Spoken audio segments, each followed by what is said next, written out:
By the way, am I looking more prime? Prime. Prime. What does that mean? I'm using a different lens. Oh. I got a new lens. Is it a zoom lens? Sure. It is a prime lens. All right. You look very different.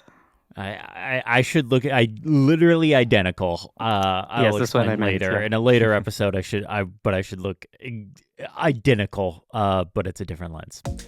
Welcome to Comfort Zone, a podcast all about pushing your hosts, well, outside of their comfort zone. I'm Christopher Lawley, and each week I am joined by two incredible co-hosts. As always, I am joined by Matt Birchler. Matt, how are you doing on this fine winter morning?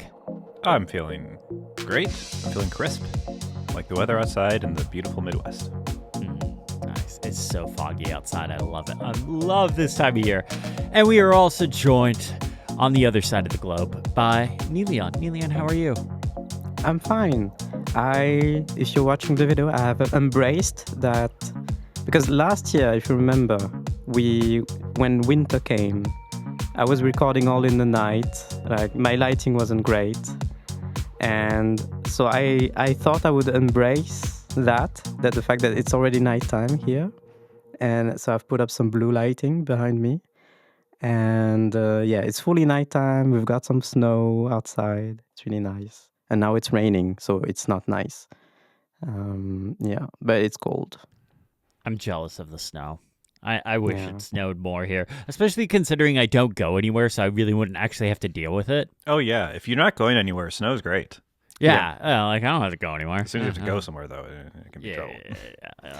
Then I had to wouldn't go want- somewhere in the snow, but it was by train, so it was actually really nice. Oh, Yeah, so it kind of well, like yeah. half counts. Like you have to go outside in it, but you don't have to like shovel your driveway and like put like snow tires on or anything like that. I did have Like, to be outside from my place to the tramway station, then from the tramway station to the train station. That was really hard. Did you have to put snow tires on your shoes? No. Oh, I do That'd be have cool. those, though, for my shoes. Oh, gee. What? They're little things for extra grip. For I your put my roller boots. skating shoes? The opposite of my roller skating shoes. They lock into the ice. Yeah. You have fun with that, Matt. We have a show to do. We have some tiny topics. Is this the first one? Is this Niléane's? Whose is this? It's not me. No, it says thanks Niléane on it. So I like the idea that Niléane is writing her own tiny topics to thank herself. I could kind of see that happening. That's why I kind of thought maybe it could be her. No, this is a tiny topic from me, and it is thank you, Niléane. So I have been using Pastebot as my clipboard manager on the Mac for many years, at least 10 years at this point. And recently you were like, why are you doing that? Why don't you just use Raycast? And I was like, Raycast is not as good. It's not going to work for me. It's going to... I don't know, whatever. Update, it works great for me. I like it a lot. It has good keyboard shortcuts, and I'm not even a paid Raycast user. I just use the free version of the app, and it works great. Yeah, I think the max history is like 7 days or something, which is fine for me. So yeah, works really, really nice. And so yeah, I'm using Raycast for my clipboard manager now, and it is fantastic. If you're a Raycast user who doesn't use that, give it a shot. It's quite good. Nice. Yeah.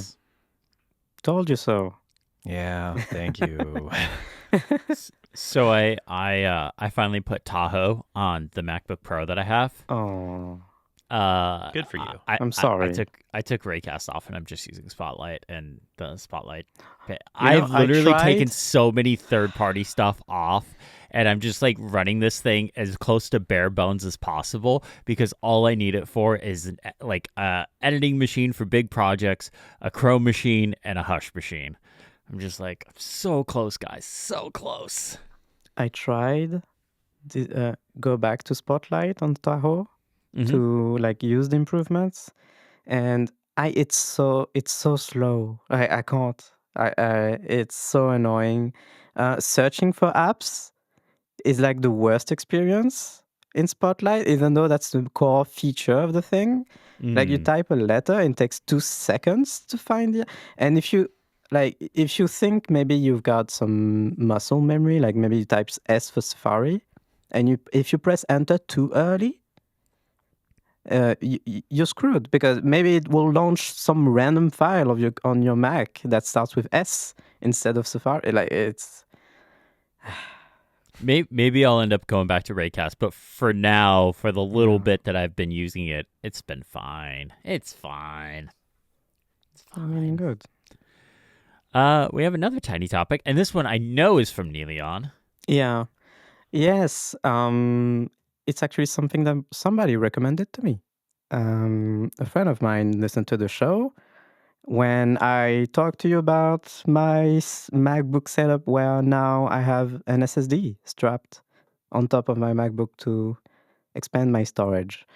And they sent me this. So you can click the link. It's something that SanDisk announced just a couple of weeks ago. It's called the Ooh. SanDisk Extreme Fit USB-C flash drive. And yeah, it's a really tiny flash drive that goes up to 1 terabyte. And it's meant as something that you plug into one of your USB-C ports. And it's really small. And instead of instead of being long, it's more vertical height to it. I don't know how to explain, but it sits a bit more a lot more flush to the Mac compared to classic USB drives, and compared to others as well, it's got quite a bit higher writing speeds. Actually, no, the writing speed is not great. It's like up to 150 megabytes per second. Oof. So that's not like great. That's like a tenth of your Samsung T7. Oh yeah. However, the reading performance is quite higher than similar products in this category. It goes up to 400 megabytes per second. And I was thinking, for my usage, like I'm just storing files on there. I'm not working off the thing. And like currently, it's just my music. I'm just playing music from my SSD. So this would be great, actually. I think this would be great. Just 1 terabyte on the side of my MacBook that I can carry anywhere. And so the thing is, I don't trust flash drives. I have a deep distrust for these things. However, I've got a pretty big time machine setup, and now I've got an extra SSD that I could add to my time machine setup, so it could back up to 2 SSDs at the same time, 2 different SSDs at the same time. So I think I would feel pretty good using this. However, it's out of stock everywhere right now. Yeah, I'm looking at and where I am at least, it's got a 2 to 3 week back order right now. Like you can order it, but it's 2 to 3 weeks out. So, yeah, the only thing that would worry me is the write speeds. That is really slow, but yeah, I know. Yeah, if you're not writing too much to it, I guess it'd be fine. But yeah, I'm only it's definitely not something you're sporadically adding music files to it. Yeah. And if you're just listening to music, 400 megabytes per second, that's more than enough to even your most high fidelity FLAC files. Mm-hmm. Yeah, those will make it. Yeah. If you can see where this is in stock, I don't know, some deep corner of your internet, let me know. This week on Cozy Zone, our members-only podcast, we ranked Apple accessories, and this is my favorite episode we've recorded of Cozy Zone to date. Like, we get into it. Like, there is some yelling going on. When I went back and was editing this, I was shocked I allowed a few things to get past. I mean, yeah, that Magic Keyboard rating.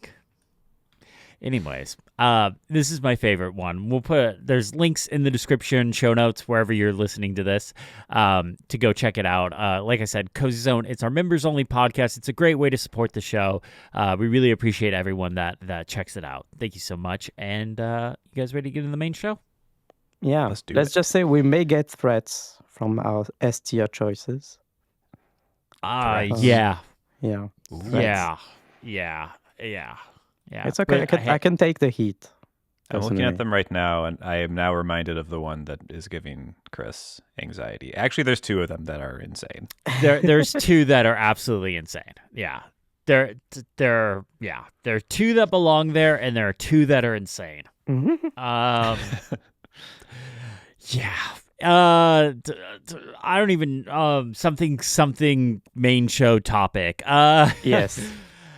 So last week I talked about how Apple brought back slide over and mentioned like, oh, should they even do split view and blah blah blah blah blah. If you follow my YouTube channel, you will know Apple has now since brought back split view.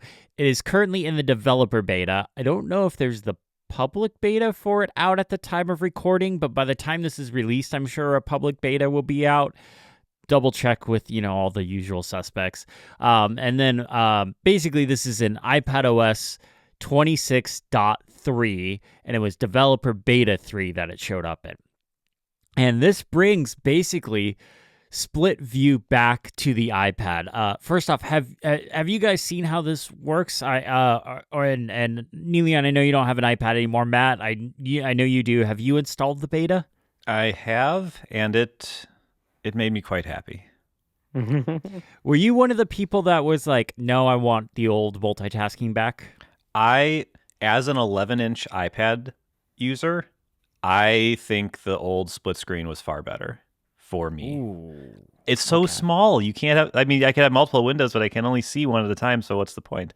So I would always do split screen, and I would do the thing you show me where you just flick the window. So I figured out how to do that. But I've only played with it a little bit, but my understanding is basically now I can the gestures are more, it's easier to do a split like 50-50. And then if I want to replace an app, I just drag the icon on top of the other one and it flips it, it puts it there. The old app is still, another window still open in the background. But yeah, so I'm actually quite happy with it. It's gotten me to a better place, I think, with my smaller iPad. Niléane, have you seen how this works? What do you think of it? I watched your video. It's great. Thank you. Yeah. I was telling you before we started recording that my first thought was how this is now doing it. iPadOS is now doing this better than macOS. So macOS now has the tiling window since one or two versions of macOS ago, where you can drag and drop windows on the side of your screen, and they will tile to halves, and there's a handle in the middle, just like on iPadOS, where you can drag it and resize both halves at the same time. However, now, as you showed in your video on iPadOS, you can drag and drop another app on top of one of those halves, and they will fill that space on the screen, even if you've resized them. Yeah, so even if it's like one of the windows is super, super skinny and the other one's really, really big. Yeah. And macOS doesn't do that. It does, but it's half-baked. You can resize it, and it will only do it for one of the two. And if you try to drag and drop another window to the other half that's been resized, it will not do it. It will just snap to the half of the screen. That's really weird. Yeah. That seems like a bug that they just haven't gotten to fixing. Hopefully. Yeah. I don't know. It's just like Stage Manager. So many fixes to Stage Manager on iPadOS, and it's on macOS. It's still in the same state. It is still in the same state as it was when iOS 16 shipped, or iPadOS 16 shipped. They haven't done they don't Stage Manager on the Mac. Please correct me if I'm wrong. Still doesn't have the ability for you to shift click an icon and add it to the current stage. That's wild to me. That is absolutely wild. Anyways, but this split view thing, it essentially brings the old split view that was in iPadOS 18 to iPadOS 26. You can drag and drop from the dock. You can drag and drop from Spotlight, App Library, whatever. You can, if you have an app full screen, you can drag and drop an app to the side and it'll shift them to a 50-50 split view, which is something I didn't show in my video. I regret it. Like as soon as I hit published, I realized I didn't put that use case in the video, and that was a bummer. But you can do that. So if you traditionally have an app full screen, you drag another app and one will go to 50, the other one will go to 50. But what's really interesting to me, so this works with the new windowing mode and works with Stage Manager. But there's still the separate full screen single window mode that was in iPadOS 26, like the base one. That hasn't changed. So the split view now works with the new windowing mode and now works with Stage Manager. But what's interesting to me is there still seems to be a lot of people that just want the old thing back. And I'm like, I don't quite get that, because you can ignore the windowing thing and man, if you're not watching the video, you're missing out. Matt's showing off his dog. There's a little cat. Weird cat, but still. No, that's a dog. Don't listen to her, Sherman. That's a good boy. I forgot where I was. But people still really want the old thing back. Like they really want like the old iOS or iPadOS 18 multitasking. But you get that with this, plus you get the windowing. And you can ignore the resizable windows if you want. If you totally want to ignore that, you can in the window mode and just use split view. But people still quite aren't. I don't know if you guys are plugged into this. Like, do you know why people, like, I don't quite get it. Like, I've seen the comments, but I'm just like, you can do this. You can do exactly what you used to be able to do in iPadOS 18. You just don't resize things if you don't want it to resize things. I wonder if we're really in the details here of how this stuff works, right? Because like in a split view, if you had like a 50-50 split in the old system and you wanted to like just get out of it for whatever reason, right? Like you're done doing the two things at once, you want to go back. What I remember doing was I would just like grab the little divider in the middle, slide it over to one side, and then both apps would kind of be in their own full screen mode. I don't know. Does that work? Or do I have to like tap the three buttons, tap the X, and then expand the other app to go full screen? Is it more taps to do that sort of thing? So what you would do to do that kind of thing, if you're like done with your split view, and let's just say you want the app on the left to go back to full screen, you would just tap the three buttons and then tap the green one, and it would be full screen. Okay. So, it's two taps instead of a slide. Mm-hmm. So like, yeah, there's a little bit of differences here, but functionality-wise, it's the same. Plus, on top of that, you have resizable windows. So even if you don't want to make something like a free floating window, what you do get now with the new split view is I can say I got two apps 50-50 view. In previous versions in iPadOS 18, my other option is I can make one app 2/3 and the other app 1/3 view. But now those apps are freely resizable. So I can make it a 1/4 and 3/4 view, or I can do like a 1/6 and 5/6 view or something like that. Like you have more fractions and you can adjust things more, like a lot more granular, like you can on the Mac, like how Niléane was explaining. There's split view on the Mac.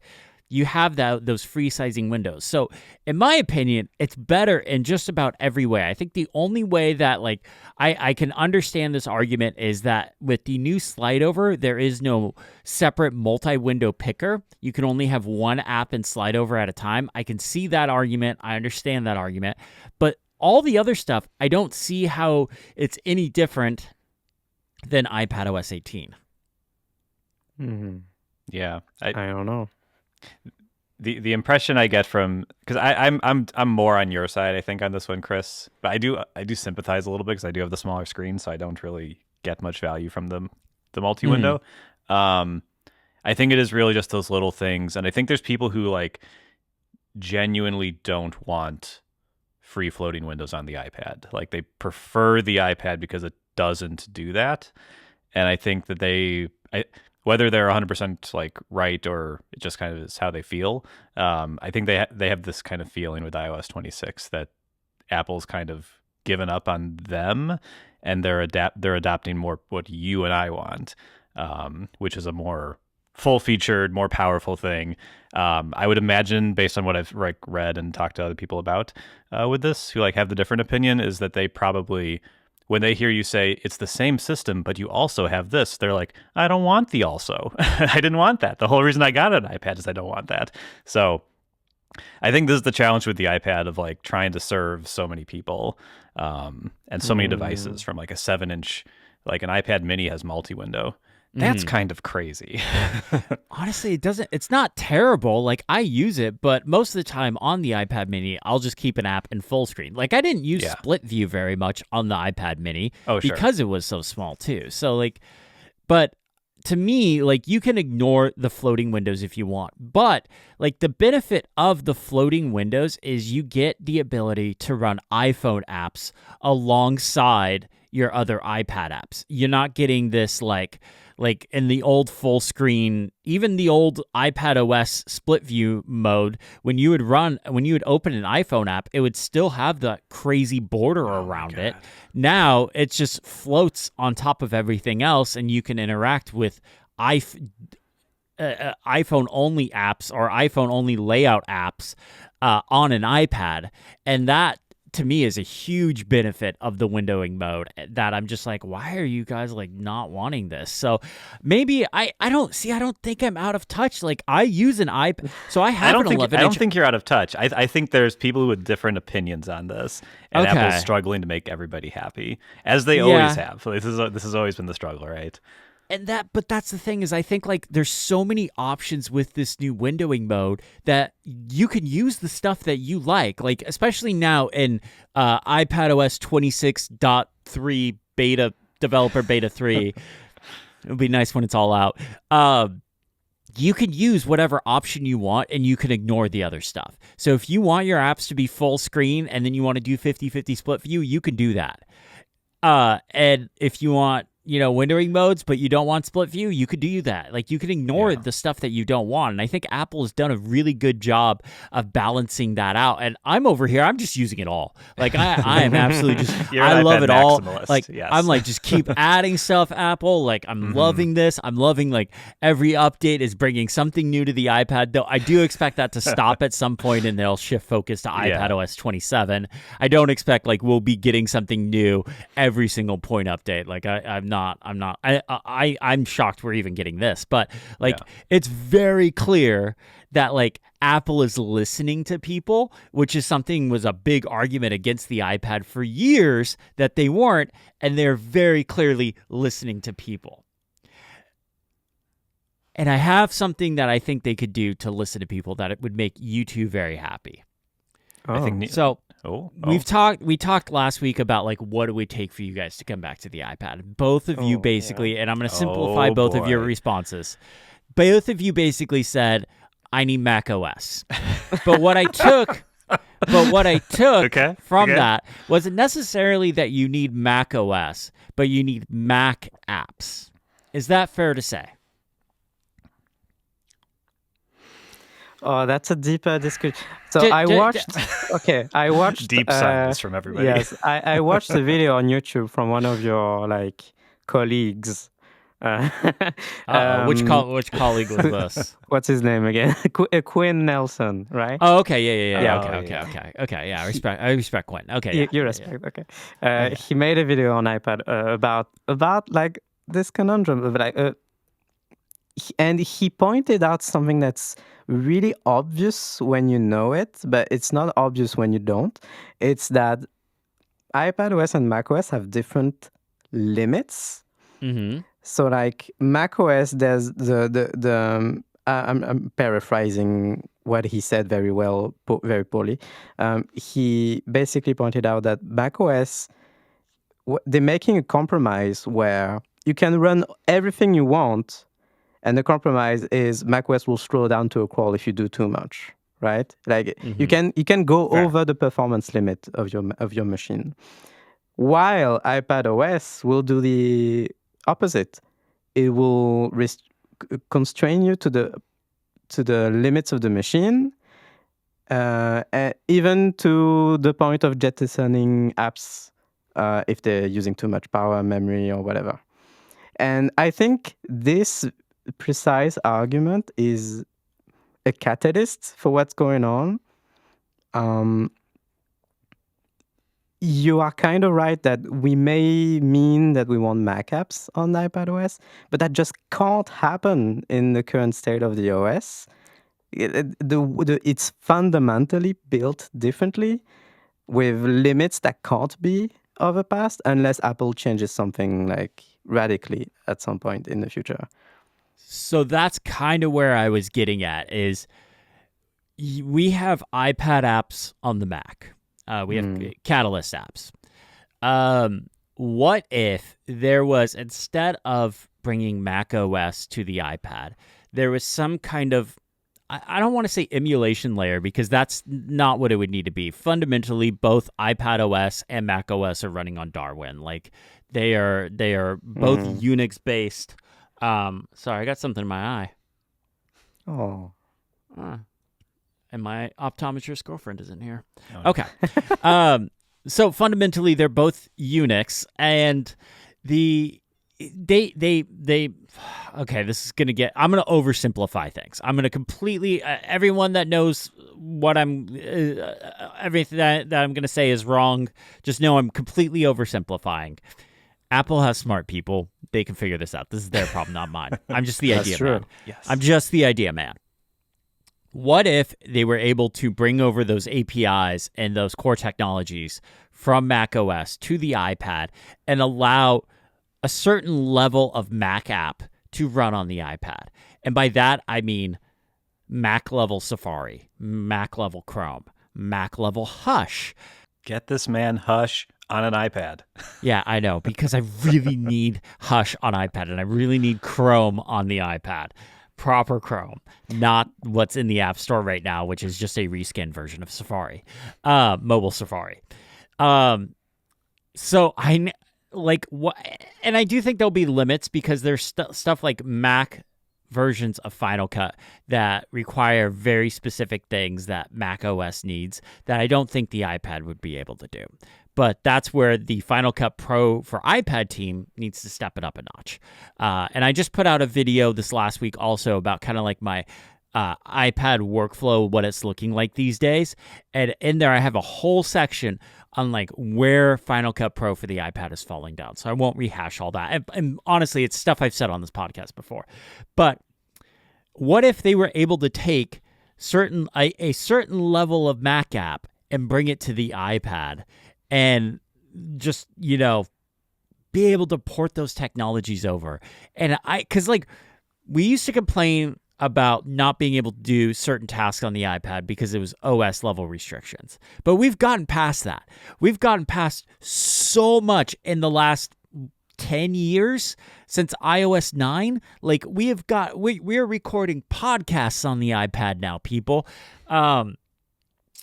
Now argument. Are you right now recording a podcast on your iPad? That's a separate issue because I need Chrome. Because we absolutely could record this podcast on the iPad, but I really like using Riverside because it makes my job as the editor a lot easier. But if I wanted to give myself a little bit more work, and we could do this the old-fashioned way of recording. We could do it. We've chosen a method that doesn't work. I mean, no, you guys are being unfair. Why can't we? And the problem is because Riverside requires a Chromium browser. Mm-hmm. But their iPad app is terrible.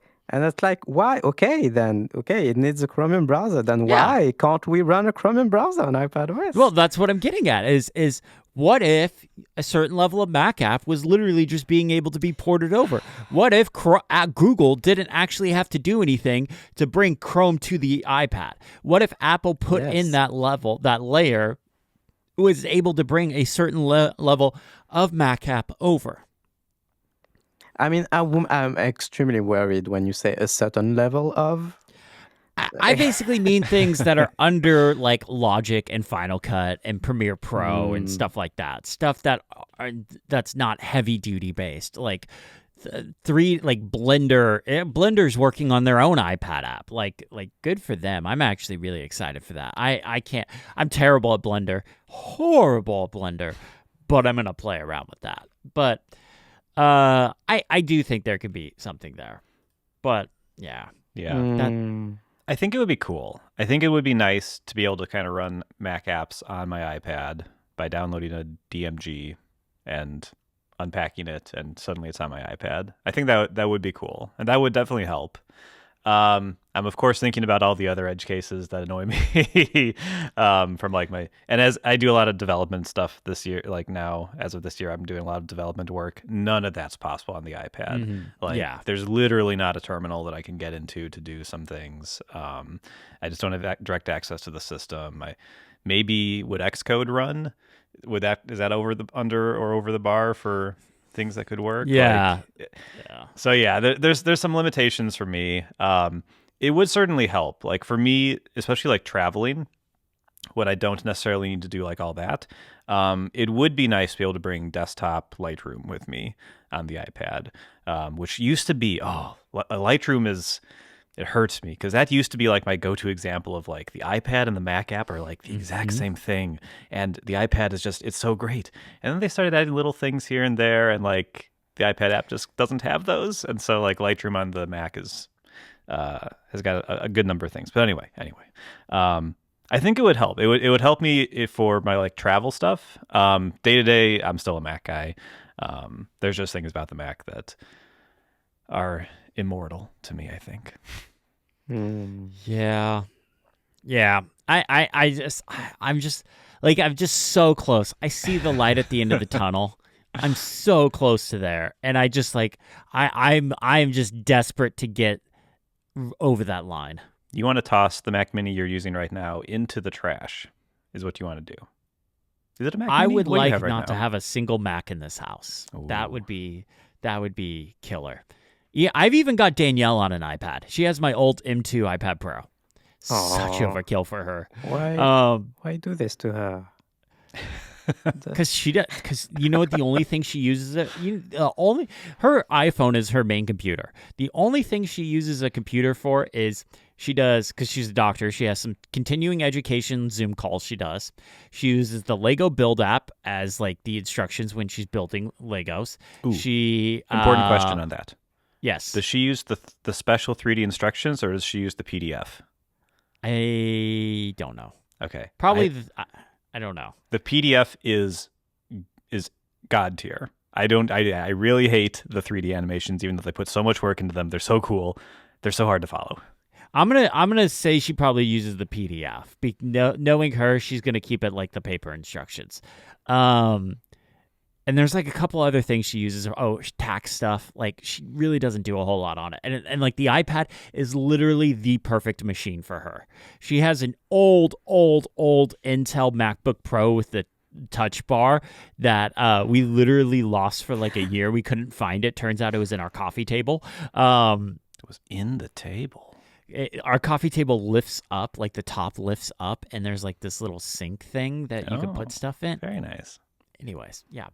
But like she is like the perfect use case of like the iPad is perfect today for her. Like everything she does on a computer works perfect on the iPad today.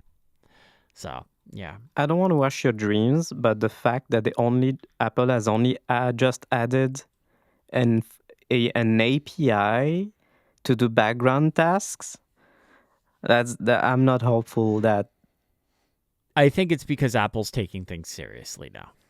I think for a while Apple was considering the iPad as their next computer. This is not what I meant. I meant that they're adding a special API that developers have to plug into to be able to do background tasks, whereas on the Mac, in any desktop class app, on the Mac, on the PC, on the computer in general, apps don't have to ask.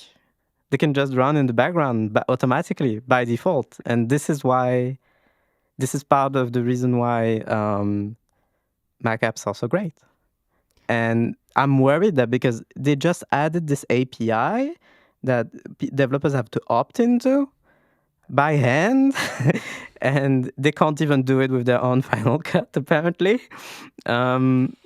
It's worrying. Like, I don't see any incoming future where those limitations, they fall, and suddenly Mac apps can run like they can on a Mac. Yeah. Like, are they going to ask Chrome to opt into that background API so that it doesn't kill Riverside when you switch apps? Yeah. Riverside is a pretty heavy web app. If you switch web app, like right now, iPadOS would just jettison Chrome. Like, it would No, just, if I tabbed over to another app, it would stay open in the background. It's For like how when I long? Like, upload you can't videos to predict this. YouTube. Like I can upload videos to YouTube in Safari on the iPad, and I can tab over to other apps and I can do other things, and it just keeps uploading in the background. yeah, maybe on your M7 iPad Pro with 1 billion gigs of RAM. But what about on the regular iPad and your iPad Air? Like, iPadOS is not predictable in that sense. That's a huge problem. You can't just.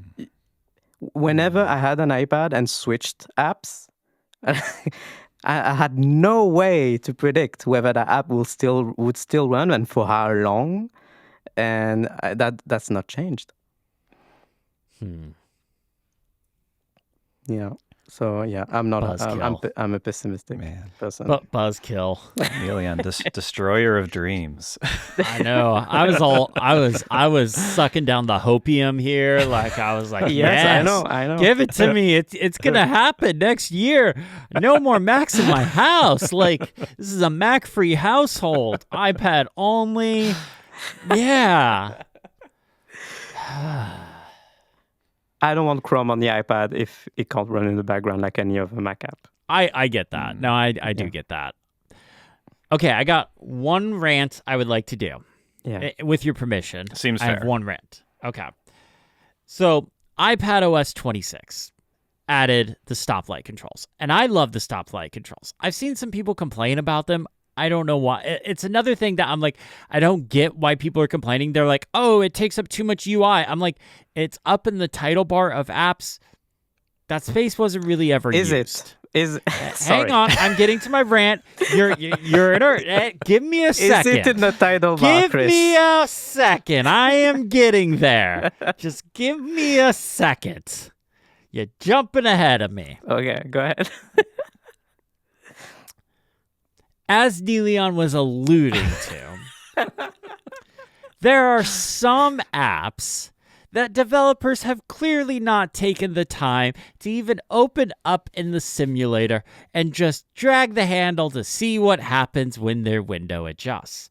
And that is where the stoplight controls appear. And sometimes, not all the time, but some apps, the stoplight controls appear over buttons that you need to be able to tap or click on. And they're sitting there trying to do it and not tap the stoplight controls. So here's my rant, developers. If you are a developer of an app, take 5 minutes out of your day. Yes, I am looking at you, Matt Birchler. Matt. No, Matt, actually all of your Listen apps are closely, Matt. Okay. I would have sent you a screenshot already if your apps were not True. okay. You with have this. sent me screenshots in the past, so I believe you. You are like my developer where I can just be like, I want this feature, make me this feature. Not really. Actually, I have done that. Developers, take 5 minutes out of your day. You don't even have to go and buy an iPad. Just open up the simulator. Take the put the simulator in window mode, take the drag handle and drag it. And if the stoplight controls are covering a button, look up the API that Apple has. Apple has an API about the stoplight controls for iPadOS apps. And basically, it makes a title bar and shifts things over for you, makes sure things aren't getting covered up. It takes care of it all for you. Use it. Thank you. End of rant. Use it. This is the most fired up I've ever seen you, Chris. Honestly, and I've seen this you react was- to Coldplay. Oh God. I have a rant as well. Can I finish my really Yes. quick? I thought this was something that would get taken care of over the summer, and I didn't really care about it over the summer because I'm like, developers will update their apps, whatever. But then summer ended. We're in the winter, as previously established in the intro of this episode. And a lot of developers have taken care of it. And if you're a developer that has taken care of it, you get a thumbs up and a gold star from me. Good job. If you're a developer that hasn't, shame on you. Niléane, go for it.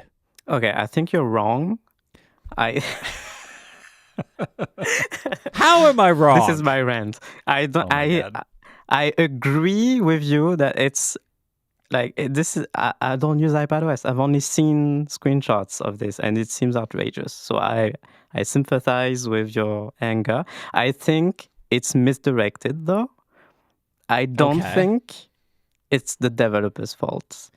I think this is an OS level control that's on top of every single window and like on every single app on the OS. Mac OS handles this by default, and if you compare to Mac OS handles this by default because Mac OS has title bars, although Apple is really hates title bar. Do Yeah. they? I have Tahoe now. Do they? Hear me out. By default, when you make a Mac app, your window controls, they're in the title bar, okay?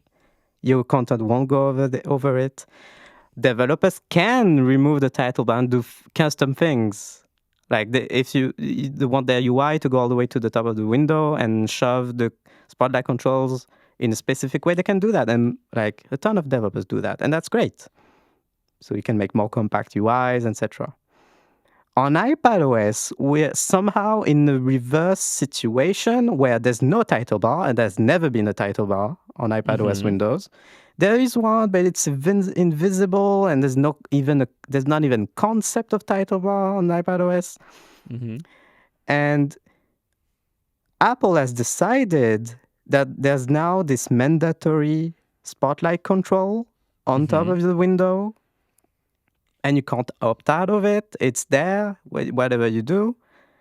And you're saying that it's the developer's fault that their UI interacts or interferes with it. I think iPadOS should have title bars. I think Apple should have, this is their OS level control. They're adding it on top of every single app. Why? By default, there is no way for apps to handle automatically this thing, and this is not a new wheel to invent. Windowed OSs, window managers have had title bars since the dawn of window managers. I would like to go on a rant. Okay, go ahead. Where the floor recognizes the comfort zone old guy. I know where you're going with this, so I would like to defend who am I defending? Apple. Here. I don't think it's actually that big a deal. There are some apps that this happens with. It is an extreme minority of apps. The vast majority of apps have no issue at all. And Apple has done some work to make this work, which admittedly is hard because they have 10, 15 years of iPad app design and history and everything. And I don't think you can add just like a fixed title bar to the top because that's going to take up space. That's going to be annoying, especially on these smaller screens. They had to do this at some point. Chris is complaining at the 1% of apps that people like us would even use in the first place. I don't think it's a huge deal. So I would say shame on the developers. Apple had to do something. It's Apple gave them the tools to fix this. It's on the developers to test their apps. But to that's make sure so they're easy working to properly. say. And the more custom your UI is, the more likely this will happen. That's where I was going. If you're using the native components, then this is not an issue. It just happens when you build for iOS 26. I actually don't know what happens if you build for the old OS and never do an update for this. So that's maybe a thing, but yeah, I don't know. I should probably test that. But yeah, no, that's where I was going to go as well. Is like if you just use the native components, it's not a big deal. If you have custom stuff, like Apple gave you the tools, you're using custom stuff. That's fine. You're using custom stuff, but Apple gave you the tools to make sure your custom stuff doesn't interfere with this new system thing. Take 5 minutes to check to make sure it's not that's all I'm saying. I'm not trying to say like bad developer or anything like that. I'm just trying to say like take 5 minutes to check to see if your app is working properly. Like that went way longer than I thought it was. Like I thought that was gonna be a 2-minute Just rant for me. You guys would be remember like, whatever, I don't care. that I took the side of the small indie developers who don't have any money and time. And those two guys, they decided to defend the $1 trillion company because they don't want to add title bars. I think an essential part of this argument is how many apps have this issue. I am fairly confident we are arguing about something that impacts almost nobody, and none of these indie apps have this problem. Look, none of our indie app developer friends, the Charlie Chapmans, the Matt Birchlers of the world, none of them. Those are the two. Those are the only two indie developers. Sorry, you two were the ones that came to mind on top of my head for some reason. And Matt Birchler, and even the guy from Birch Tree. Birch Tree, the guy that makes Dark Noise, the guy that look, Greg Pierce. Look, I could pull my contact list up if I need could be. go on. I need a minute, but I could go on. Look. Those apps that are made by the small indie dev community that care about their apps are not the ones I'm talking about here. They absolutely all work fine. Those are not the ones I'm talking about here. It's the ones that built their own custom UI stuff. That's it. Rant over. We should move on. Yes. Because Matt has a topic. But we're already fun. 45 minutes in, and Matt, we haven't even got to Matt's We should do this again sometime. Okay. Yeah. All right, Matt. Man, what spicy. is Not even a tier list involved this time. Ooh. I know, right? Honestly, that might have been us, like probably about the same level as the Cozy Zone episode or tier listing accessories that we got at each other. So if you haven't listened to that yet, and you like us getting spicy at each other, about the same. Well, my topic is going to be pretty short because it's a holiday weekend or week over here. I don't really have one, so we should probably just move on to the challenge. Wow. You didn't do your homework, Matt? You know what? I shamed developers earlier. Shame on you, Matt. Shame on you. It's Apple's fault. Somehow. At the end of the day, it's Charlie Chapman's fault. Somehow. Yeah, Charlie. Title. All right. Well, I guess we move on to the challenge. Yeah. So what was the challenge? All right. Well, Niléane, it was your challenge. Yes. Okay, so the challenge was set up AeroSpace. And what is AeroSpace? AeroSpace is some nerdy window manager that's... Nerdy is like an understatement. Yeah, I don't even know. Like, I want to use like a very specific word, but nothing comes to mind. So, yeah, it's a tiling window manager, but it's a automatic tiling window manager, and it is so it's not your mooms and rectangles of the world. It's the concept behind AeroSpace is that it will tile things automatically on screen when you open apps and when you close them. And these category of tiling window managers have been around for decades. They're popular on Linux especially, and so this is just one implementation on macOS. And I thought this would be a great challenge because setting it up is a challenge in and of itself. So how did we do? I can just rip the Band-Aid right off. Yeah, go ahead. I spent a little over 2 hours on this challenge. I installed it, and after I installed it, it broke my Mac, which was something I always said I was worried about was going to happen last week when Niléane introduced this challenge. It brought an M4 Max MacBook Pro to its knees. This thing was crawling. I have no idea why. It was so bad. So I watched a bunch of videos on this. I spent a couple hours trying to configure this, trying to figure out what's happening.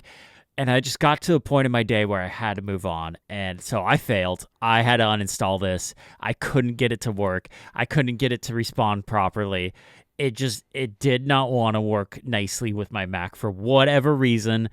All I could get it to do was open up apps, and everything would open up in full screen, and it just was just completely broken. I tried so hard, and it just felt. I'm not sure if it's it was actually broken, or you were just confused about Maybe I was confused and about I the didn't way get it it, but works. I watched videos on how it worked, and I did have a thought.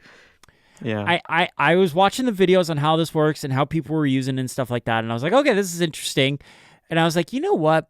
Pre iPadOS 26, I would have watched this and been like, this is the multitasking system the iPad needs. Mm. I changed my mind now. I don't agree with that at all. iPadOS is perfect. iPadOS 26 is perfect, and I will not hear otherwise, even though we just spent 45 minutes hearing otherwise. So this is it. It broke. It ran. It ran you to the ground.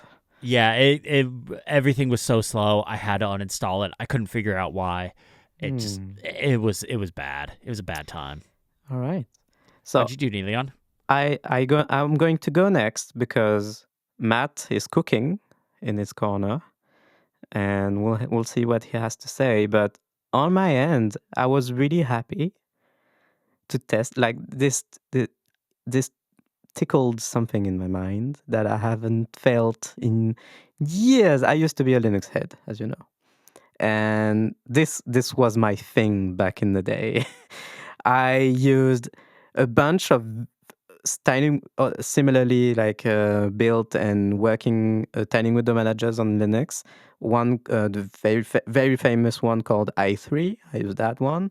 I used one that was short-lived that was called WMFS. I really like that one, as well as one that was called, I don't remember, Amethyst. No, not Amethyst. Oh,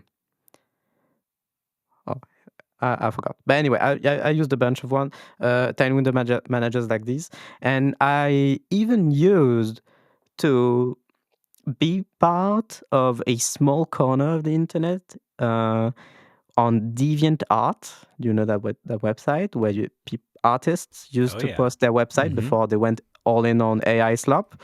And at the time, so it's a very old website. At the time, it was hyped, and the Linux heads would post fancy screenshots of their tiny window manager setups on there and get a ton of stars and likes and comments, and would just like be happy with each other, like, oh, how did you do this? Oh, this looks cool. Can I get your terminal color scheme?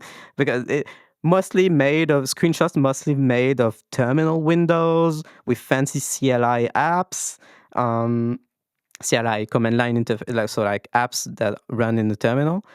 And yeah, I had a ton of fun with that at the time. And this brought flashbacks to me, like playing with this. And just like these old things, configuring AeroSpace, it's a task because you have to edit a config file if you want to tweak it. And you can look up other people's config files. But most people, they posted them on GitHub, so you can just copy and paste somebody else's config file and tweak it to your liking. And so I could already foresee hours spent on this, and I kind of gave up. Oh, no.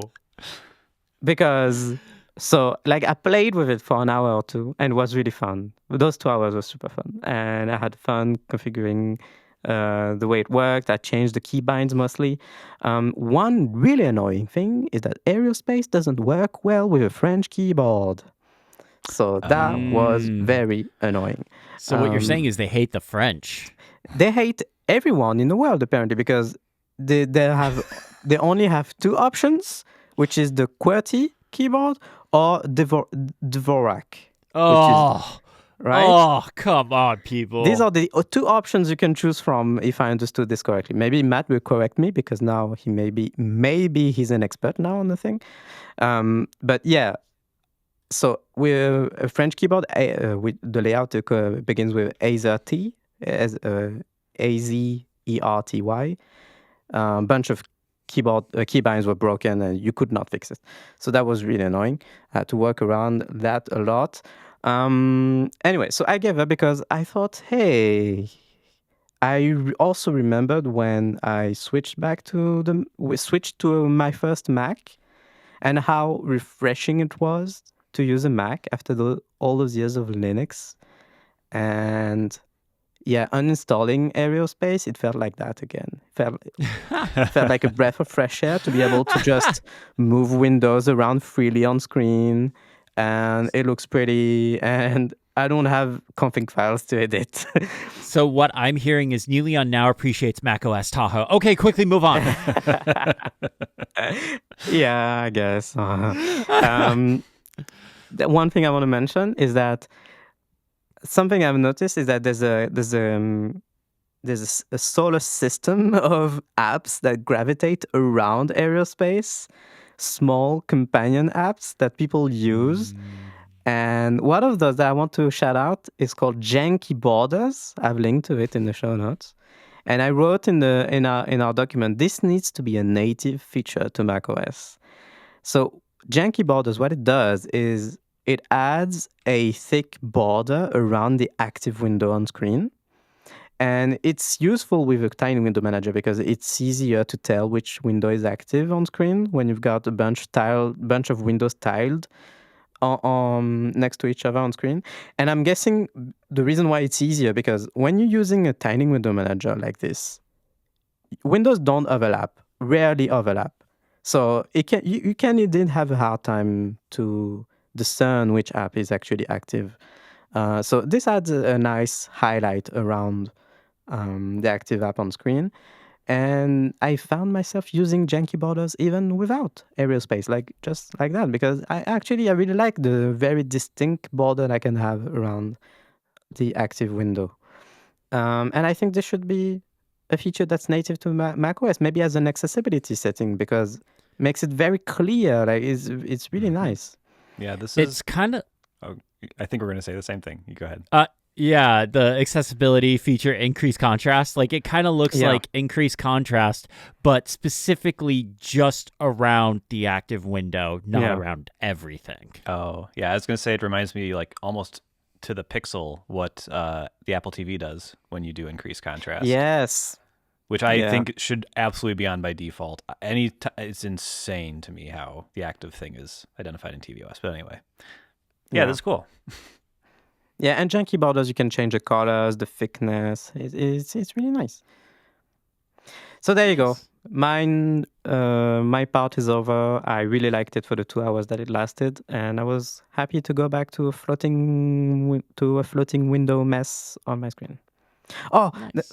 Sorry, I forgot one thing. I realized that AeroSpace also didn't work quite well on my screen, on my setup, because I have a 3x2 display. So my display is not wide. And I really like this aspect ratio. I'm really used to it. I've been using it for 2-3 years, and I really like it. It's got more vertical height to it, and it's almost a square, but not really. It's slightly wider than square. And with a tiny window manager, it's not great to have two apps side by side or more apps side by side because the apps, they can get really small really fast. The 3x2 display, it works really well with floating windows that you can arrange freely. There you go. Nice. All right, Matt, what did you do? All right. Okay. So let me say this about AeroSpace. It really intrigued me. If you roll back to last week's episode, I was really intrigued by it. Really started tickling my brain in weird ways. It was great. And then I installed it immediately after we recorded, and I didn't understand what the heck was happening. Similar to you, Chris, I was just it's just opening full screen apps, and I can't unfull screen them. What is happening? And I watched a video. Josean Martinez, is that his name? The one that's linked on the GitHub page? Yeah. The one they linked to this one specifically that's watch this. This is going to help you get started. And I was like, okay, perfect. Learning how to do this stuff through a YouTube video is how I learn to do things great. So perfect. So I watched this video. And then I watched 5 minutes of it. And I started over because I was I must have missed something. Because I didn't understand what was happening, why he was doing anything. I was so confused. And I watched it again, and I figured it out. I figured more out, but I was still kind of confused. And And then one of the suggested videos for this was another video from the same guy who 2 months after posting this video that's like, AeroSpace is awesome, here's how I'm using AeroSpace, here's how to set it up. 2 months later, he posts a video that's like, Raycast is the best window management thing. I've thrown AeroSpace away. And I was like, okay, so my fears are confirmed. I can just uninstall AeroSpace. I'm going to throw it in the trash because even people who like it are like, just Raycast. And I was about to pull the trigger on a Raycast Pro subscription because you can do some like preset stuff if you pay for Pro. And then I don't know what happened exactly. I don't know when it happened, but I didn't uninstall it. I didn't turn it off. I started poking around the config file and tweaking things. And I'm here to tell you, I am in love with AeroSpace. And the reason I didn't have a topic this week is not because I forgot. I did not forget. I would never forget. I would forget to post the podcast on time sometimes, but I would never forget to do the actual work for the podcast. All I am thinking about is this app. It is incredible. So I don't even know how to describe it. You two have already done a good job of kind of generally describing it. You no longer have free floating windows when you start using AeroSpace. You cannot resize randomly. You cannot have windows overlap. Generally, you cannot have windows overlap. Occasionally they will. But in general, you are making some sort of grid where you have tiles going horizontally, vertically. So I'm using right now a very simple space where the left half of my monitor is my browser. The right half is Notion, where I'm looking at our show notes. I could open a third app and have 3 side by side. I could have 4, 5, 6, 7, 100 side by side. It would get insane, but you theoretically could do that. You can also stack vertically. So if I wanted to open something underneath Notion and have 2 apps next to my browser, I could do that. If I wanted to, it's crazy. So it's kind of like Stage Manager. Right? With a Mac, traditionally, you click an icon, you launch an app, and the window opens in the most recent size it was at, in the same position, and you can move it around, you can resize it, do all that. It's kind of like Stage Manager. It's kind of like Spaces? Yes, it is like Spaces on the Mac. So on Spaces on the Mac, you can have multiple spaces and you can go between them with Control and then left and right on the keyboard, right? You can and the whole screen goes between these. Stage Manager has the idea of stages where you have several apps all together and you can switch between different stages with different apps. In what's this app called? AeroSpace, you have workspaces. So there's workspaces where you have, which are exactly the same as what you just talked about, Spaces on the Mac and Stages on Stage Manager. So it's the exact same thing. I have these apps on this workspace, I have these apps on this workspace, and I can switch between them to go between the different apps. So my setup is pretty simple. I have 3 main workspaces that I work from. I have space 1 is just web browsing, messaging, just general random computer stuff. My workspace 2 is for work stuff. So my work browser, Slack, whatever other things I'm working on over there. I have an Obsidian page pulled up usually. And then I have a coding one. So I have these kind of 3 different things, and I have it set up so that when I launch specific apps, they launch in the right space and with the right size. It is so nice. It is so fast. As you would expect with a thing based on Linux, there's no animations. It's just instant. Everything is instant. So I don't know, Chris, I don't know what it did to your computer. I'm so sorry that happened to you. Yeah, I don't know either, but I noticed the no animation things, and I was like, this bothers me? Like, I don't like that. It is a little challenging because, like, the cool thing with Spaces is when you hit those, like, to move between them, you get, like, the whole screen animates, and you get this kind of, like you have a sense of like physically where you are in like what workspace you're in, and you see what things moving around, like, oh, that window just slid over here, this window slid over here, and now I'm here. So to get back to it, I just go the opposite direction. There's no animations here. You just hit the keyboard shortcut and it instantly switches you over. And based on Expose, which gets crazy once you start doing this, if you have AeroSpace active and then you use Expose still works. But you can actually see kind of how it's hacking this together. We don't have to get too into the weeds, but like effectively it is spreading your windows out enormously. And for however it's doing it, and then it's just like changing the focus of like, kind of like how you used to do video games, and some apps would do this where like all the textures would be a single PDF, and like you would like to display them, you would just like focus on a small portion of that PDF. That would be like how you, it seems like it's kind of doing that. Yeah, it moves windows off screen. Yeah. Yeah. And did you see this? They have a specific instruction in the documentation where for the expose thing, because I don't remember where specifically, but they say mission control will break, like it will look weird if you don't enable this setting in macOS, and that's the setting where you enable group windows by app. Oh, okay. In mission control, and that fixes it. Like, it makes it look less weird. Okay, maybe I'll have to try that. But it's super cool to just be fast. And so I have these like Windows tiled and everything, and I launch new apps, and it just instantly tiles for me. That's all pretty cool. One of the things that's interesting about this is made for people who are keyboard fanatics. So if you want to do everything from your keyboard, this does things that macOS cannot do on its own. So, for example, I have my web browser focused here. I have Notion on the right. If I was using normal Mac keyboard shortcuts, I wanted to get over to Notion and focus over there, I would basically just Command Tab to it, right? I would Command Tab, hope that Notion is like the next tab. If it's not, I'd go over a couple and get to it and refocus. And then my focus would be on Notion. Or I could use my mouse, right? And just click on the Notion window. And those make sense. Those are very mainstream things. But what if there was a keyboard shortcut that made no sense, but totally works? Give it to me. Give it to me. I'm ready. Yeah.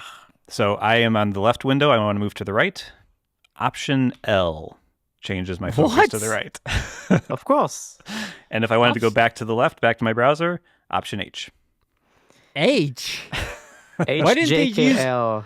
Why didn't they use like J to go to the left and L to go to the right? Like, so this is where we get into old people and technology. So if you are familiar with Vim, oh God. These are these are old school Vim style keyboard shortcuts. Yeah. So HJKL, left, down, up, right. So if you want, that was my game at the time back in the day. Vim all the way. Yeah. So this is not natural. And honestly, when I was in my angry phase before it had clicked with me, when I saw that it was Option L to go right, I almost jumped off a cliff. Like, I was like, this is this is insane. Matt, imagine what it's like considering what I said earlier, that it's broken with a French keyboard. Imagine. So HJKL, they are fine, but other keybinds, they are fully broken. Yeah. Okay. But once you understand this, things get interesting. So if I wanted to swap position of these, so I have my, again, browser on the left, Notion on the right. What if I wanted to switch them? Browser on the right, Notion on the left. How would I do this? Well, very easy. I cannot have windows overlap, so I can use my mouse and I can just drag the browser to the right and they'd instantly flip. No animation, no need for that. But if I want to do it with my keyboard, right? So to change my focus to whatever's to the right of the current window, Option L. If I wanted to move the window to the right, Option Shift L moves that window to the right. And up and down work with J and K as well. So you can move windows around your screen with the keyboard very quickly. You can also move them between workspaces. So if I'm in Workspace 3 and I want to move it to Workspace 1, Option Shift 1 moves whatever window I have currently selected over to Workspace 1. If I want to go to Workspace 1, Option 1. You've lost Chris. I can see, Chris, it's really starting to click with you. You're really starting to like this. He wants it now. Okay, you know what this is made for? those people on the internet that use 40% keyboards that don't have all the letters on there and be like, I don't need this. I don't need a full keyboard. What do you mean? I don't need Z or X or something. I can hit this weird shift binding keyboard and it swaps to another. I don't need all these extra keys. I don't need to spend that kind of money. I'm good. I can have a keyboard with just 40 keys. I don't need a full alphabet. Not at all. Arrow keys. Ew. Ew. That was a weird mix of Trump and I don't know what else. That was Donald Trump if he was a Linux developer. Oh God. So that was kind of intentionally so a couple hours after we recorded, I was already in the new document and I had a quote from the video of that guy who had the setup guide and everything. I had a quote from him because I was like, none of this makes any freaking sense. This is insane. This is why this app is so stupid. And I have deleted that quote because it now makes total sense to me. And I understand everything he's saying, and it's becoming muscle memory for me. So all of these keyboard shortcuts, you can customize them in the config file. And I know this is not nearly as intuitive as a UI of setting screen to set this stuff up. But if you are unhappy with these keyboard shortcuts, for example, if you don't like the HJKL to do arrow directions, don't worry about it. Just go into the config file and set them to arrows, and now you can do that. You probably don't want to do that with the alt arrows because that probably does other things with like text selection. So maybe don't do that. But if you have like a hyper key, you could do that. Like there's ways to get around this, but you could basically customize it to your specific needs. I understand this is a very nerdy way to do it, but yeah, you can customize it all in that config file. It's crazy. Yeah, I just remembered which keybind was broken for me. It was the option plus and minus to resize. Oh yeah. Yeah, I could not figure out how to set those up in the config file so it would work with my French keyboard. I'm sorry. So I've added a quote to our document. Okay. This may sound a little familiar. This app makes no sense. From the guy from that video that Matt mentioned that he put a quote in our document from and then deleted it. Yeah, I just put that quote right back. This app makes no sense. But the quote is not from him, is it? I don't. The quote was from he was explaining so like confused. yeah. So I did struggle. I definitely struggled. I wanted to have it's not really a grid. It's more of you have you have like trees of windows, and this is where this is where it got real confusing for me. Trees of windows. But so what are you on? Like, what it makes sense, Chris. It makes sense. So I would think about them as like containers and subcontainers. Yes. So like my window, my display is a container, right? All the windows will go on this container, and I have it set so that they go side by side, and so all the windows are side by side.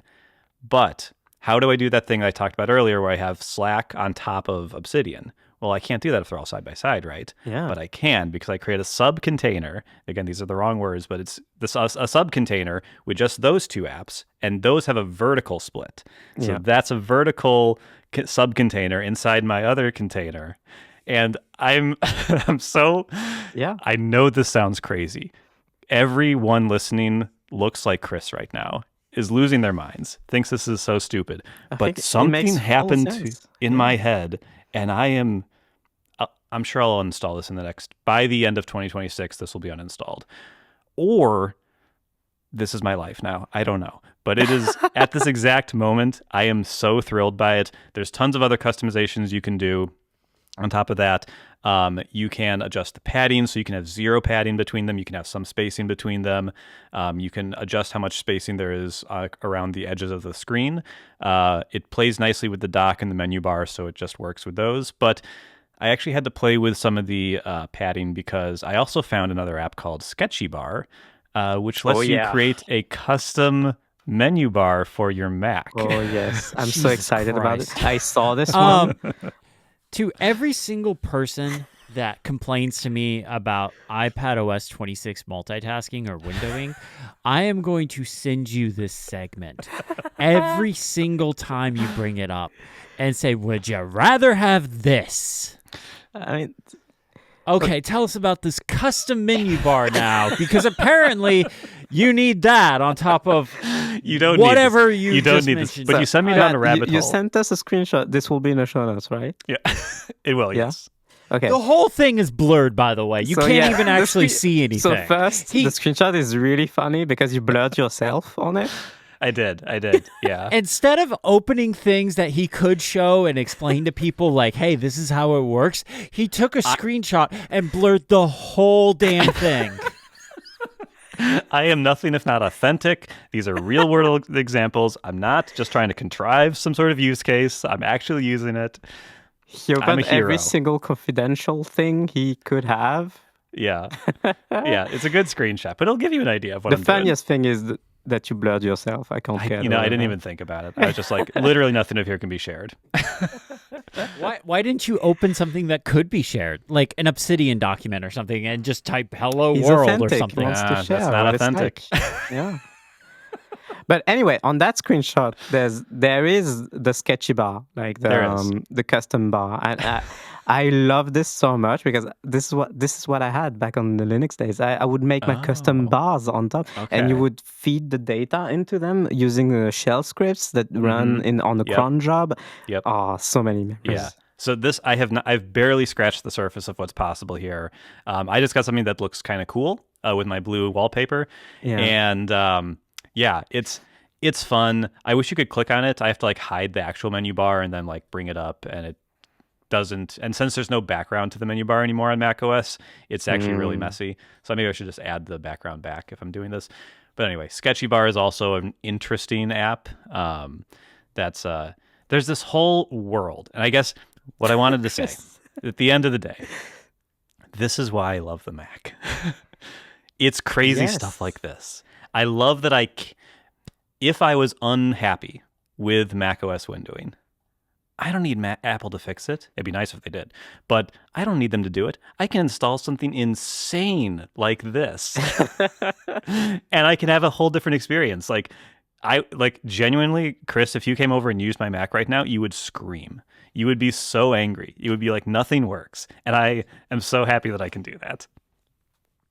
I would rather quit. So anyway, this is I this is really my like it. Yeah, this is my topic this week. It's going to be my topic next week. It'll be my topic the week after that. I'm going to teach you guys yes. new keyboard shortcuts every single time. Your Option key is going to get a workout. It's great. I'm going to be on vacation for the next few weeks. So Sketchy Bar lets you like. I want to understand the screenshot, if you may. Yeah. So in the top right corner, on the right edge, so there's a bunch of indicators. There's date, clock. For my cat is scratching my chair. Okay. Because your cat thinks we're insane. And so volume indicator, battery. What's the third one? There's a 15%. CPU usage. CPU usage. Not Okay. super. I want to replace that with the network usage. I'm much more interested in what the network's Okay. doing. But yeah, that's the one that I could figure out. And so on the left side, what is going on? What is this? So it's clearly showing me a list of open apps, as well as the app that's in focus. However, it's chaos, and I should fix that. I use someone's default config. I think that's the same guy who did the guide video for AeroSpace. He had just has kind of a default one that I set up. I need to figure out how to tweak this because there's a whole bunch of like terminals there, but they're not terminals. They're just apps that don't have an SVG to indicate what they are. So it's a whole thing. So this is actually the most Linuxy thing I think in this whole experience of. Yeah, it's not good to go, but like it's cool to customize it. I was able to customize. You could change the font. You could make it a monospaced font up there. You could use different. You could like install a symbol, like a font that has symbols like Font Awesome or something like that, and you could have your own custom iconography up there. I'm using SF symbols for all this. So anyway, it's just a fun little thing. Yeah, I like it. I really like it. This is the Sketchy Bar stuff is my favorite stuff, and I mentioned janky borders as well. Like the little aesthetic liberties that you can have with this setup. I love it. So this custom menu bar that you just spent 5 minutes talking about. Yeah. Not a single thing that you mentioned can, like, there's nothing in there that I can't do with the Mac OS 100%. menu bar 100%. already. So why? Why? Because it looks cool. Yeah, it looks cool. Have you seen? Click the screenshot, Chris. You've not seen the I've screenshot. seen the screenshot. Well, the as only much thing as I not can, it's all blurred. It looks cool. Yeah. So I think Sketchy Bar is probably not long for this world, but I thought it was a fun little thing. I think it's like if you what I've mostly seen people do is that the Sketchy Bar it will display which workspace is currently active, and that's mostly useful for that because otherwise, you can lose your bearings. Yeah. Yes, I did. Yes, full disclosure. While this was going on, I was confused many times because by default, like I have like set up for keyboard shortcuts for workspaces 1 through 0, so 1 through 10. But there's also letters in the default config, so for A through Z, A through Z if you prefer. And I didn't realize that when I was like trying to save an article to Readwise Reader in my browser, which is Option R. Whenever I was trying to save an article in my browser would just go away. And I was like, what just happened? And there's no visual indicator as to like, here's all your workspaces that have windows in them. So it just disappeared on me and I didn't know where it was. It was in Workspace R. God knows how that happened. But anyway, so there's work to do here. I'm not saying it's perfect, but it's been so much fun. And honestly, the the pain it seems to have caused Chris and the joy it's brought Niléane. I think that's a good mix. I think that's good. Yeah. I'm really curious how long you will keep using this. Yeah, I don't know. Sketchy Bar's probably got a couple days left in it, but I'm getting used to AeroSpace. And honestly, if it makes it more than a month, like I'm probably using it for the long haul. I don't know. So, The last thing I'll say, I sometimes use my laptop, and it is not useful on the laptop. I need everything to go full screen. But I think there's a solution here too, because you can have different rules for different monitors in your config file. Obviously, that's where you would set this up. And so I think there's a way for me to set it up so that when I'm on my main display, I have this tiled interface.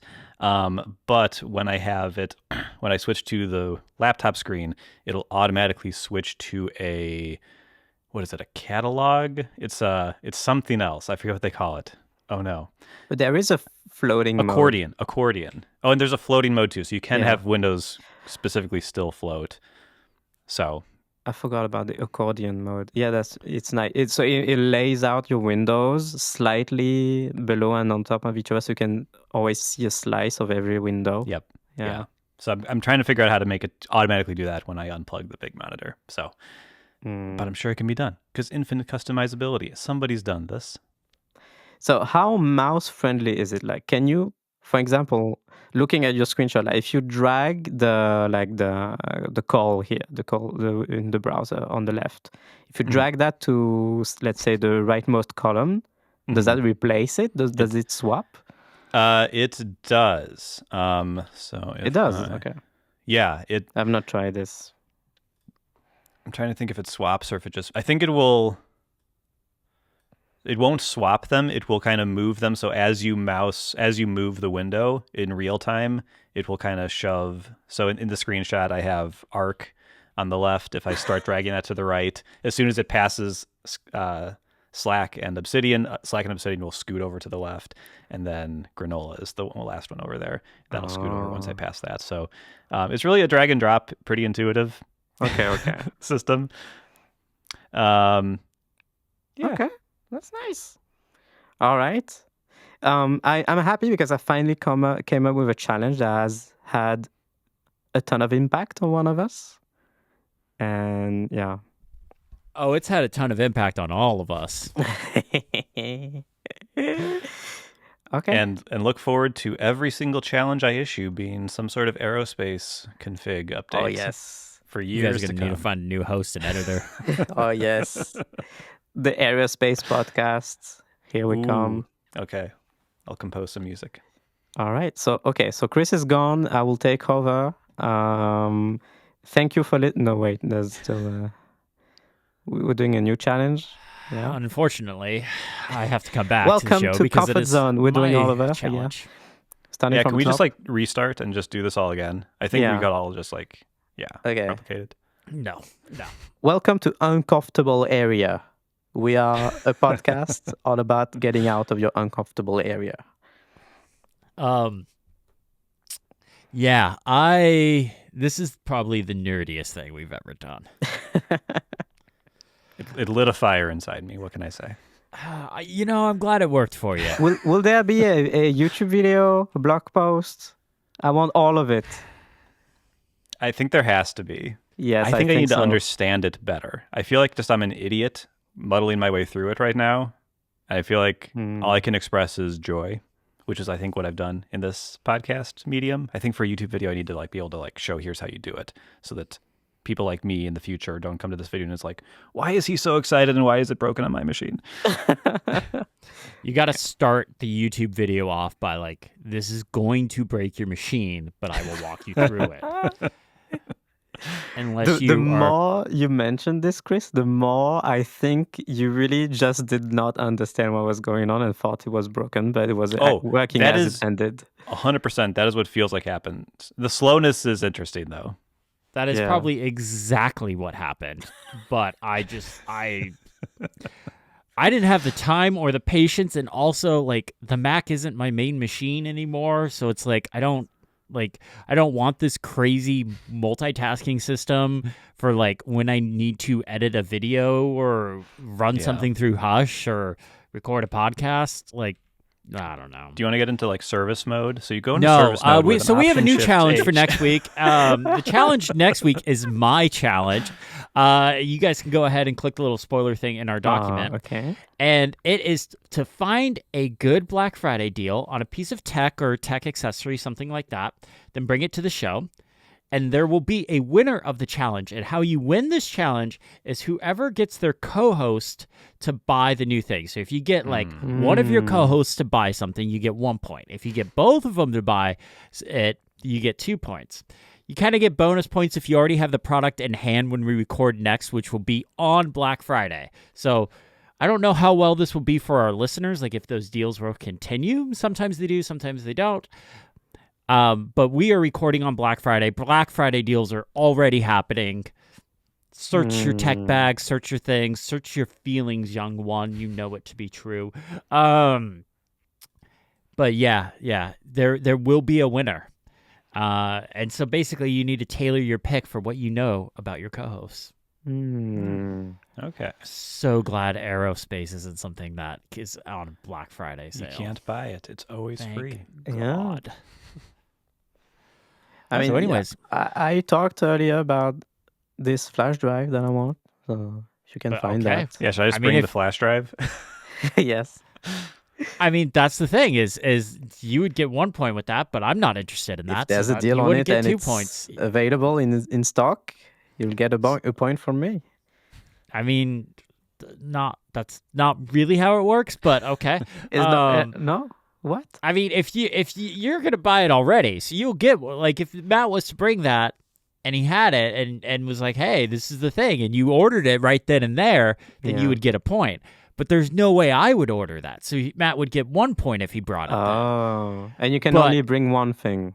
But you can only bring one thing. Yeah, you can only bring one thing. And the idea is try and bring something that you can get your other two co-hosts to buy both things. So if I bring something and only you, Niléane, is interested in it, and you, Niléane, order it, but Matt's not interested in it, then I get 1 point. But if I bring something that you both are interested and you both order it, then I get 2 points. This is more complicated than AeroSpace's config. Yeah. It's literally how many people buy the thing, and you get 1 point per person that buys the thing. So angry.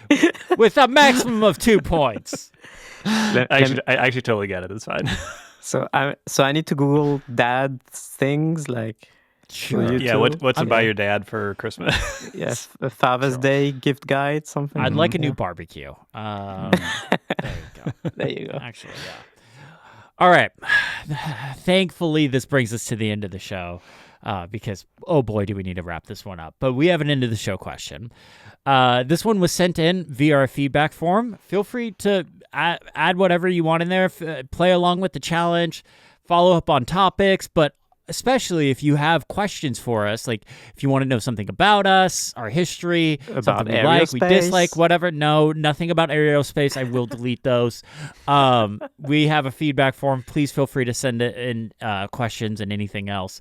And this question says, hey, y'all, what is your tech educational background for each of you? And then they go on to mention, by the way, thank you for roasting my desk setup, which was a Cozy Zone episode. So if you want to see our desk roasting, where we roast our listener setups, go check out the Cozy Zone feed. Yeah. So what are your guys' tech education backgrounds? I have none. Yeah, I have none either. I went to the School of Hard Knocks. Not really. I pretty much self-taught. We talked about our computing history and like our first computers, and that informed a lot of mine. But then in high school, we had it's kind of a separate school. It's kind of hard to explain because it's one of a kind, but it's this place called CART. It stands for Center of Advanced Research and Technology. And basically your junior and senior year of high school, so for those outside the US, your last 2 years in high school, you can go to this, you can spend half your day at this place. So you go to your normal high school for half a day, and then the other half of the day you can go to CART. And they have different programs there. They have law programs, biology programs, computer programming programs, but they had a video production program. So the first year I went to this video production program, and that really informed a lot of my tech background. And then my second year, they started an advanced program where only like a couple of people got into it, and it was really like hand-picked, really handcrafted kind of thing, and that really informed a lot of my background. But I've never done like traditional computer education classes, stuff like that. I just kind of taught myself a lot of everything. Yeah, Nice. same. When I was talking about how I was a Linux head, I was 13, 14, barely. I was in middle school. I remember setting up my first website, and just because I thought it was fun. Like nobody taught me. Just watched a lot of. I mean, not even YouTube. There was not much YouTube. Not much stuff on YouTube at the time. I remember a French website that was called Le Site du Zéro, and if French people are listening, they will get that reference. It was a French website that would like basically teach people how to develop things and from scratch, basically from really well made tutorials and to get started from scratch. And it was really popular at the time. I read a lot of that, set up my first website, then got really deep into Linux. I had some skills, sysadmin skills at 14 years old somehow, and that was completely useless, by the way. And yeah, and then I moved on, and then I got a geography degree. Years later, I went to university and did a geography degree, got my diploma, and could not find any work with that. So it turns out useless to have a geography degree when you All need the land to had been eat discovered. food. Yeah, exactly. When you need to eat food, that will not cut it. So in the end, I got a job as a technician and to work on computers and stuff because I knew how to do that, and here I am now. Nice. I, in high school, designed my first website in Dreamweaver. Nice. Did not enjoy that. Oh yes, I remember Dreamweaver. Oh my god. A year or two later, I took my one computer science class I ever took, which we worked in QBasic, which is horrendous. That's old. Yeah, Dinosaur. it was old at the time. It was not great. I think it was just like, here's the concept of like what a function is. Here's an if statement. Like that's the level we were doing. But it was very boring and I hated it. How was the asteroid impact? Like, how did you survive that? What did it feel like? Anyway, should have just mentioned Dreamweaver. But I got my first job in technology, actually, because of my blog, which was an unusual thing, I guess. So I got the job at the company I currently work at now, where I've done product owner, designer, product manager, done all the things. But I got in the door because they wanted someone who knew technology and for their like integration support. And I did not have the resume for it, but I did have this blog that showed that I was interested in technology and knew some stuff. And that was enough to get me the interview. So yeah, that's how I got in. Wow. Nice. Yeah, I like how I guess I should say like how I got into like IT stuff. I literally just faked it till I made it, and I might have massaged my resume and lied a little bit in my interview. Heck yeah. Yeah. Hey, so the conclusion is education is a scam. Yep. Don't put your children in school. Yep. Let them roam in the wild. 100%. Yeah, and get them to install AeroSpace. That will teach them. No, don't do that. Don't. You'll don't learn do that. so much. Don't do that. No, don't do that. So I need to go and lower my blood pressure after this episode. So we should probably wrap up here. An all-timer. I think this might be our longest episode ever. Oh my God. I got to bust out the edit. Okay. All right. We really got to wrap up. Thank you all so much for listening. Big thank you to Mac Stories for having us, though this will probably be the last episode ever on Mac Stories because they'll kick us off because we talked about AeroSpace. Thank you all for listening. Have a great day. Bye.